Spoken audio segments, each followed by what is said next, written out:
Hey guys, what's going on? Back at you again, another movie review today, and this time I'm doing a movie review on Kong Skull Island. Saw it yesterday with my mom, took her to go see it yesterday, and boy, what a great movie that was. We really enjoyed it a lot, and growing up, I've always liked King Kong. Like, I've seen the other ones, like, the original one, the one in the 70s, King Kong Lives, the sequel to the 70s version, and the 2005 version by Peter Jackson, which is by far my favorite out of the series still. And, yeah, and this one is pretty much about scientists who pretty much like discover this island called Skull Island. They had never heard it before, and they pretty much just go over there to pretty much like discover like what's on the island. And then they discover that there's this gorilla named Kong, who is a very huge gorilla, not an ordinary gorilla, but very huge, and that he's the king of the island of Skull Island actually.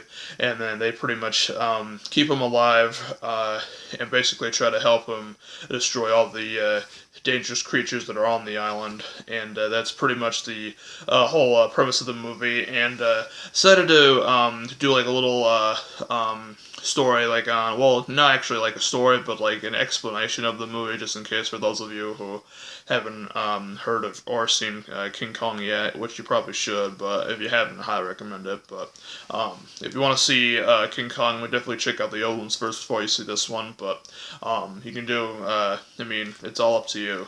But yeah, and this one is really good. It's by the same guy who directed The Last Godzilla, which was also very good. I haven't reviewed that one yet, but I probably will pretty soon though, because it's a really good one too. Really good remake. And usually my mom and I are pretty skeptical on remakes, but when it comes to movies like this, they're really good. And also like the Karate Kid remake was good, and same with the Ghostbusters remake and Godzilla, and so on and so forth. But some remakes suck, but some are really good. But yeah, the soundtrack to this movie is great. The acting is above par, meaning really good if you don't know what that means. But yeah, you got great actors in this movie. You got John Goodman, Sam Jackson. You got Jason Mitchell, who played Eazy-E in Straight Outta Compton. You got Corey Hawkins, who played Dre in Straight Outta Compton as well. And the list goes on and on and on, and it's really good. And even John C. Reilly's in it, Will Ferrell's best friend. He's in it too, and yeah, it's really good. A lot more humorous scenes in this one compared to the other ones. Last ones were pretty much like really serious. This one is pretty much like has like a comedy moment, so it's like I guess that some people could argue that's like a dark comedy, but it's really not. Like it tries to be serious, but in some moments it's really hilarious. But yeah, the special effects are really good. King Kong looks badass, and he actually is badass overall in this movie. Actually, in all of them, he's a badass. But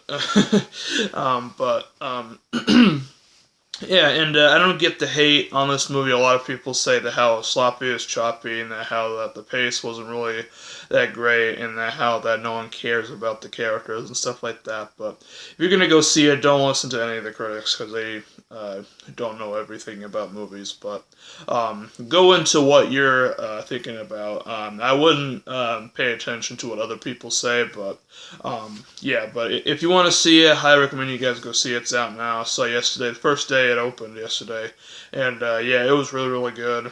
And I highly recommend you guys check it out. But if you don't check it out in the theaters, or if you don't have a chance to, definitely give it a rent on Redbox or Netflix or whatever when it comes out.